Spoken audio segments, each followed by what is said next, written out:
Welcome! Today, we're going to solve a fascinating problem that combines algebra and number theory. Our goal is to find all integer solutions, which we'll call pairs AB, for the equation a to the power of 6 plus 3 times a cubed plus 1 equals b to the power of 4. The fact that b is raised to the fourth power, a fourth power, is a significant clue. It tells us that the expression on the left side must be a perfect fourth power. To make our equation easier to work with, we can use a substitution. Notice that a to the sixth is the same as a cubed squared. So, if we let the variable x equal a cubed, our equation transforms into x squared plus 3x plus 1 equals b to the fourth.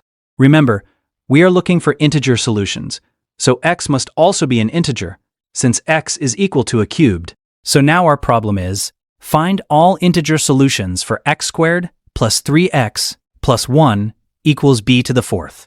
The fact that the left side must be a perfect fourth power is the key to solving this. This means the expression x squared plus 3x plus 1 must be exactly equal to some integer to the fourth power. Let's call that integer k. So, we need x squared plus 3x plus 1 to equal k to the fourth, for some integer k. So far, we have replaced a cubed with x to get a polynomial in x, which must equal a perfect fourth power. Our strategy will be to sandwich the expression x squared plus 3x plus 1 between two consecutive perfect squares. Let's consider the polynomial px equals x squared plus 3x plus 1. We want to find integers x for which px is a perfect fourth power, like 1, 16, 81, and so on. First, let's try to relate our polynomial to the perfect square, x plus 1 squared. If we expand x plus 1 squared, we get x squared plus 2x plus 1. Notice that this is very close to our polynomial. By comparing the two, we can see that x squared plus 3x plus 1 is equal to x plus 1 squared plus x. This means that px equals x plus 1 squared plus x. This means that for the expression to be a perfect square, x must be 0. Let's check this.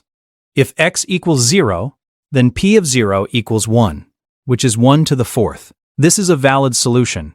If x is positive, say x equals 1, p of 1 is 5, which is not a perfect fourth power. If x is negative, say x equals minus 1, p of minus 1 is minus 1, which is not a fourth power of an integer. If x equals minus 2, p of minus 2 is minus 1. If x equals minus 3, p of minus 3 is 1, which is again 1 to the fourth, so it seems we have found two values of x, 0 and minus 3. So, we've started by comparing our expression to a perfect square, x plus 1 squared. We can see that the expression x squared plus 3x plus 1 lies between x plus 1 squared and x plus 2 squared. Let's prove this. We already know that x squared plus 3x plus 1 is greater than x plus 1 squared. Now let's compare it to x plus 2 squared. The difference between x plus 2 squared and our polynomial is x squared plus 4x plus 4 minus x squared plus 3x plus 1, which simplifies to x plus 3. This means x squared plus 3x plus 1 is less than x plus 2 squared, provided that x plus 3 is a positive number. That is, when x is greater than minus 3. This gives us a useful inequality. For x greater than minus 3, our expression is strictly between two consecutive squares, x plus 1 squared and x plus 2 squared. A number that is strictly between two consecutive squares cannot be a perfect square itself, and therefore cannot be a perfect fourth power. This means that our polynomial x squared plus 3x plus 1 can only be a perfect fourth power if x is less than or equal to minus 3. This dramatically narrows down the possibilities for x. We've used the sandwiching method to show that x must be less than or equal to minus 3. This method is a powerful tool in number theory. So, we've shown that x must be less than or equal to minus 3. Let's write x as negative y, where y is a positive integer greater than or equal to 3. Substituting x equals negative y into our equation, we get y squared minus 3y plus 1 equals k to the fourth. Since y is positive, k squared must be at least 3 squared minus 3 times 3 plus 1, which is 1. So k squared is at least 1.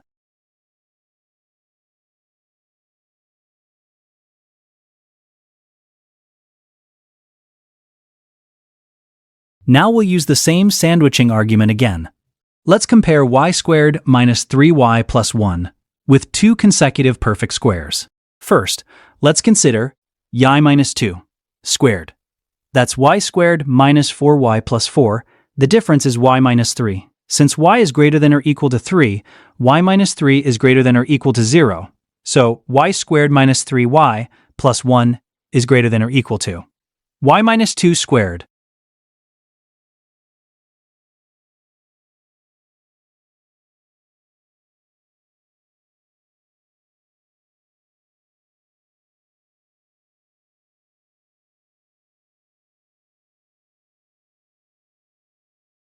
Next, let's consider y minus 1 squared. That's y squared minus 2y plus 1. Our expression y squared minus 3y plus 1 is clearly less than y minus 1 squared for any positive y. This gives us the inequality. Y minus 2 squared is less than or equal to k to the fourth, which is strictly less than y minus 1 squared. This inequality states that our expression is between two consecutive perfect squares. Therefore, it must be equal to the lower bound, y minus 2 squared.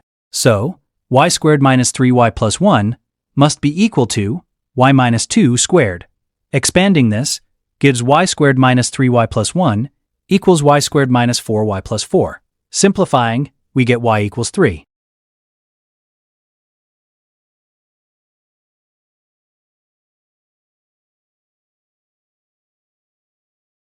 We have found that the only possible positive integer for y is 3.